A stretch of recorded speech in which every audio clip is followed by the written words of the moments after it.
A few months ago, I made mention of the fact that you could download the Google Android experience in the form of the emulator that's still available through the Google Android SDK from the official website on google.com.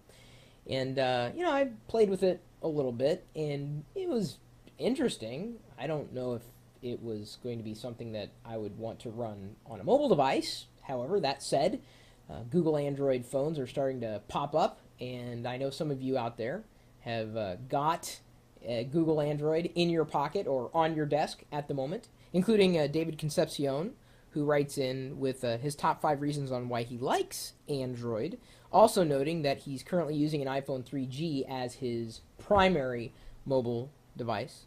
So his first point, to use a baseball analogy, he notes when Apple comes out with a product, they try to hit home runs. But Google's Android strategy is swinging for base hits, it seems. One good thing about that strategy is that over the next 2 years, Google will have many small announcements in succession. It will become a greater threat to the iPhone over time.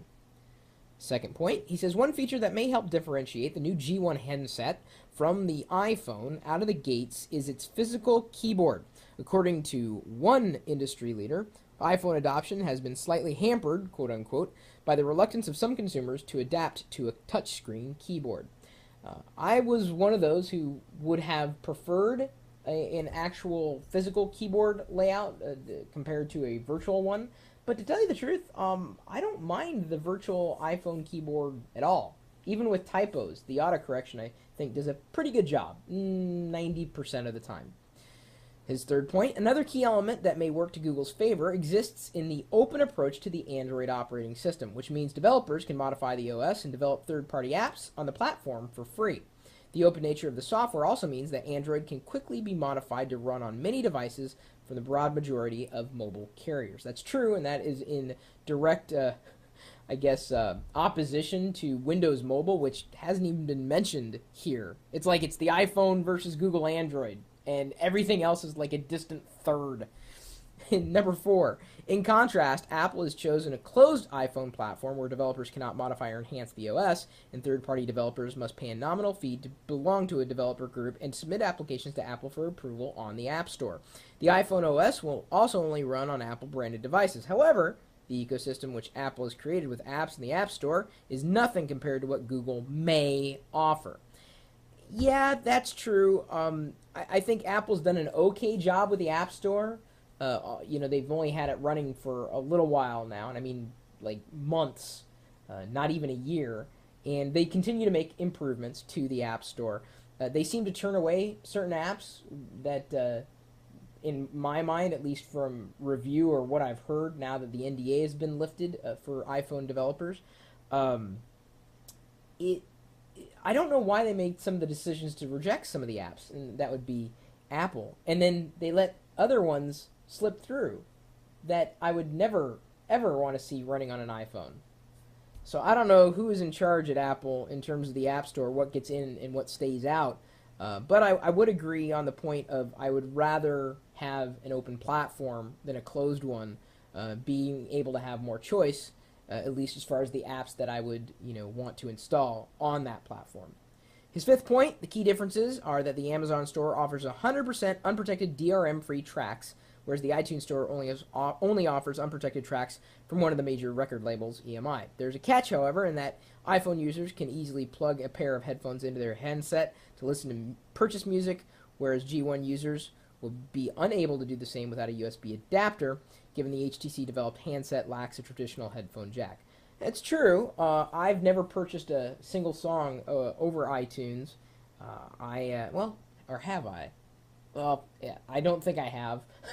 I would much rather listen to music a la carte. I have a Rhapsody subscription, of course. On the iPhone, I also use Pandora or Last FM. Sometimes I listen to AOL Radio, and don't have to pay anything for that. And so I certainly do appreciate the opportunity of being able to listen to music like that on the iPhone. I'm very grateful that Pandora made it through as an app in the App Store. Even if it didn't, it would likely have some kind of web-based interface specifically for the iPhone, knowing full well that it runs in Flash when you run it in a desktop browser. So those are 5 points on why the Android operating system may make a formidable opponent to the iPhone operating system. And, I think, well, at least, maybe in the future, if not today. I know that many of you have been asking this question. As I said, my experience has been extremely limited. Certainly, I haven't even had my hands on an Android device. I'm not that excited about it. I mean, there didn't seem to be anything really revolutionary about it. I mean, yes, it's open source. Yes, it's from Google, but the iPhone, despite its headaches, and there are plenty, still remains a device that I'm not really ready to abandon yet. I may complain when I run into problems with the iPhone, but for the most part, they're fixed in a relatively short amount of time. I mean, the iPhone OS 2.1 fixed a few issues. I still have a massive amount of dropped calls, but that being said, I'm still going to stick with it because the entire experience is still 85% okay versus any other mobile device I've ever owned, where it would be hovering in the area of 40% okay. So what do you guys think? Google Android, iPhone, Windows Mobile, Palm, Symbian? What OS is running on your mobile device, if you even know or if you even care? I'm interested in hearing your thoughts. My email address is chris@pirillo.com. Of course, you're also welcome to plink your thoughts down into the community of geeks at geeks.pirillo.com. Over 7,000 registered geeks at this moment in time, which is very, very cool to see. Very happy to see a regular flurry of activity going on there at any given time, day or night. And you're also welcome to stop by the chat room, which is open in conjunction with this live video feed. And you know that even if I'm not here, or even if I'm not paying attention to what's going on in the chat room is certainly moving forward. That's why I like having the chat room here open for you and also incorporated within the video. So even if I'm being boring, these people down here, potentially you, are doing and saying exciting things, hopefully. Knock on wood. Anyway, you're welcome to stop by anytime, day or night. We're typically talking tech 24 hours a day, 7 days a week at live.pirillo.com. We'll see you later.